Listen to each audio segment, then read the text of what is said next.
और PhD में दाखिले के ख्वाहिशमंद तलबा के लिए अच्छी खबर है, अब BS के बाद बराह रास्त PhD में दाखिला हो सकेगा। मुतालिका मजमून के अलावा किसी भी मजमून में PhD की इजाजत होगी। तफसीलात रेहान गुल से जान लेते हैं। रेहान बताइएगा। जी, हायर एजुकेशन कमीशन की जानिब से PhD में दाखिले के लिए नई पॉलिसी जारी कर दी गई है। ये 1 जनवरी 2021 से नाफिज अमल होगी। इस पॉलिसी के तहत अब तलबा पर यह पाबंदी खत्म कर दी गई है कि PhD में दाखिले के लिए MPhil होना लाजिम है, बल्कि BS जो 4 ईयर्स प्रोग्राम है उसके बाद भी PhD में दाखिला लिया जा सकेगा, लेकिन उसके लिए कुछ इजाफी क्रेडिट और तलबा को पढ़ने होंगे जिनका फैसला मुतल्लिका यूनिवर्सिटी करेगी। इसके अलावा उनको ये भी है कि अगर मुतल्लिका मजमून के अलावा वो किसी और मजमून में PhD करना चाहते हैं तो उसके लिए भी वो अब पाबंदी खत्म कर दी गई है, लेकिन उसका फैसला मुतल्लिका यूनिवर्सिटी की जो एकेडमिक काउंसिल है वो करेंगी कि इसकी एलिजिबिलिटी का तयन किस तरह किया जाए। ये पॉलिसी अब जारी कर दी गई है, जिसमें ये भी कहा गया है कि नवंबर 2013 के बाद जो यूनिवर्सिटीज PhD करवा रही हैं वो HEC से लाजमी NOC लें। अगर वो NOC नहीं लेती तो उनकी डिग्रियों की तस्दीक नहीं की जाएगी। वो तमाम तर तलबा जो कि कॉलेज या यूनिवर्सिटीज में पढ़ रहे हैं और BA 2 साल का BA 2 साल का BSc और 2 साल का BCom करें जनाब, तो आप हो जाए तैयार, क्योंकि हायर एजुकेशन कमीशन जो है वो अब लेने जा रहे इस हवाले से एक्शन। क्योंकि शिफात 17 ईयर्स ऑफ एजुकेशन कब से मतलब राइज हो चुका हुआ है, लेकिन अभी भी बहुत सारी जगहों पे 2 साल का BA कराया जा रहा है, 2 साल का ऑनर्स मतलब। जी जनाब, ये 2 साल जो प्रोग्राम है ना जनाब, अब वो लोग जो दाखिला ले चुके हैं उनका क्या मुस्तकबिल होगा। हमारे साथ मौजूद है साबिक चेयरमैन HEC अहमद साहब, उन्हें शामिल गुफ्तगू करते हैं। डॉक्टर साहब बहुत शुक्रिया हमें वक्त देने के लिए। डॉक्टर साहब पहले तो आते हैं मुद्दे की तरफ। वो लोग जो 2 साल प्रोग्राम में 2018 में इंडक्ट हो चुके हैं, उनका तो डिग्री की कंप्लीशन का टाइम है, तो क्या अब उन्हें मजीद 1 साल या 1.5 साल लगाना पड़ेगा? देखें, अभी जो आपने इंट्रो में बात की है, बेसिकली ये 2005 का इशू है। जब HEC आपको पता है 2002 में बनी, तो हमने अपने एजुकेशन सिस्टम को एक स्टैंडर्डाइज वर्ल्ड के मुताबिक ढालने की कोशिश की। हमारे यहाँ 2 साल का बैचलर भी होता था, 3 साल का ऑनर प्रोग्राम भी होता था, इस तरह के बहुत से प्रोग्राम थे। तो दुनिया में उनके एतबार करने के लिए हमने एक पॉलिसी दी और सब यूनिवर्सिटी ने उसको अडॉप्ट किया।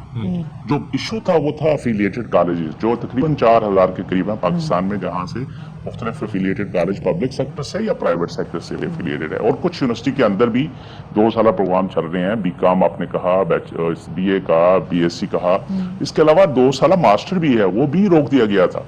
और इसकी कंटिन्यू हमने इसमें जब ये डिसीजन हुआ 2005 में, इसमें 4 सूबों के नुमाइंदे थे, एजुकेशन के सेक्रेटरी, सब ने मिलकर इस पर फैसला किया कि हम कॉलेजेस को, क्योंकि इसमें 2-3 किस्म के इंटरेस्ट, एक तो इतना बड़ा इंफ्रास्ट्रक्चर बिल्ड हो चुका था, फैकल्टी को ट्रेनिंग नहीं थी, फैकल्टी नहीं थी, उनके पास इक्विपमेंट नहीं था, तो कहा गया कि सूबों को टाइम देते हैं, कॉलेजों को टाइम देते हैं, यूनिवर्सिटी को टाइम देते हैं कि तो आस्ता आस्ता वो सिस्टम को अडॉप्ट करें और फिर ये शिफ्ट हो जाएगा। 2015 तक का डेडलाइन इनिशियली था, लेकिन ये चीजें चलती रही। और जो बदकिस्मती हमारे यहाँ होता है ना कि जब कोई हमें जगाता है तो उठ के उठो भाई, तो फिर ख्याल आता है कि सुबह हो गई है। ये 20 दफा रियलाइज कराया गया, लेकिन अनफॉर्चुनेटली तो कोऑर्डिनेशन की जो कमी है। जामियात में इस सिस्टम को लाना अभी भी इतना मुश्किल क्यों है, जबकि अगर हम प्राइवेट जामियात में देखें, जो प्राइवेट यूनिवर्सिटीज और कॉलेज हैं, उन्होंने तो ये निजाम तकरीबन 2003 में मुतारिफ करा दिया था। नहीं, सरकारी जामियात की बात नहीं हो रही। बेसिकली ये इशू है एफिलिएटेड कॉलेजेस का, क्योंकि सरकारी जामियात ने हजारों की तादाद में कॉलेजेस को एफिलिएट किया हुआ है, जहां से उनको एडिशनल फंडिंग आती है। तो ये बेसिकली इंटरेस्ट, फाइनेंशियल इंटरेस्ट की वजह से उन्होंने उस पर इसको कंटिन्यू करना चाहते हैं। लेकिन जहां तक सूबाई गवर्नमेंट की और उन कॉलेजेस की और यूनिवर्सिटी की जिम्मेदारी थी कि उन कॉलेजेस के अंदर ये जो है ना, उनकी जो है कैपेसिटी बढ़ाएं, उनकी फैकल्टी को ट्रेन करें, क्योंकि वो डायरेक्ट हमारे अंडर HEC के अंडर नहीं आते थे, तो हम याद दहानी करा सकते थे और बार बार रिमाइंडर करा सकते थे कि ये आपने करना है अगर दुनिया में साथ लेके चलना है। हमने पाकिस्तान एजुकेशन फ्रेमवर्क बनाया हुआ है कि जिसके तहत हमने दुनिया को दिखाया हुआ है कि हमारा 16 ईयर एजुकेशन जो है, जो यूनिवर्सिटी लेवल का है, वो इस लेवल का है और इसके आउटकम ये होगा, जो कि बदकिस्मती से नहीं है ऐसा। क्योंकि जो 2 साल प्रोग्राम चल रहे हैं इस वक्त 4000 एफिलिएटेड कॉलेज में, वो मेरा ख्याल नंबर ज्यादा है उसके जो यूनिवर्सिटियों से डायरेक्ट ग्रेजुएट हो रहे हैं। पब्लिक यूनिवर्सिटियों में सब में 4 साल प्रोग्राम अडॉप्ट हो चुका है, स्वाय उनकी एफिलिएटेड कॉलेजेस के अंदर। अच्छा सर, अब यहाँ पे कोई क्वेश्चन, 4 साल ग्रेजुएशन के बाद जो 2 साल मास्टर्स करें, टेक्निकली उनका 18 इयर्स एजुकेशन पूरा हो जाता है, तो 2 साल मास्टर्स प्रोग्राम को क्या खत्म कर दिया गया है और उसकी जगह कोई मुतबादिल प्रोग्राम लाया जा रहा है? नहीं ऐसा नहीं है। वो जो 2 साल बैचलर के बाद 2 साल मास्टर था ना, जिनको 16 ईयर एजुकेशन कहते थे, सिंपल एमए या एमएससी या एमकॉम कहते थे। अब क्योंकि 4 साल अंडर ग्रेजुएट हो गया, तो वो 4 साल अंडर ग्रेजुएट पुराने 2 साल मास्टर के बराबर हो जाएगा। सही। अब जो 4 साल अंडर ग्रेजुएट के बाद 2 साल एडिशनल है, that is equal to MPhil या एमएस उसको कहते हैं। Okay. वो 18 ईयर एजुकेशन के बराबर है। सही। So these are two different things. ठीक। अच्छा, और डॉक्टर साहब मेरे आसानी के लिए बता दीजिए, लोगों के आसानी के लिए बता दीजिए कि वो लोग जिन्होंने अभी एडमिशन लिया था 2 साल के बीएस में या फिर 2 साल के बीए में या फिर बीकॉम में, तो अब उनको क्या करना पड़ेगा? वो मजीद 2 सालों के लिए अपने आप को एनरोल करवाएं, क्या करें वो? नहीं ऐसा नहीं है। दे हैव टू बेसिकली, आपस फिर मैं कहूंगा जो फुकदान है वो कोऑर्डिनेशन का है। एचईसी का काम पॉलिसिंग नहीं है।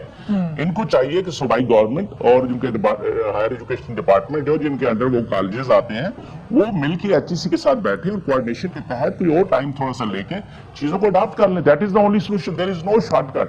क्योंकि ये जो कहते हैं ना कि 1 साल ऊपर टॉप ऑफ कर लेंगे, ये गलत चीज है। इससे चीजें वो नहीं होती जो होनी चाहिए academically. Technically sir, one last thing, ये वो बहुत सारी यूनिवर्सिटीज में 1 साल का एग्जीक्यूटिव मास्टर्स प्रोग्राम भी होता है, बिजनेस एडमिनिस्ट्रेशन के हवाले से खास तौर पे। क्या वो प्रोग्राम भी इसकी जद में आता है?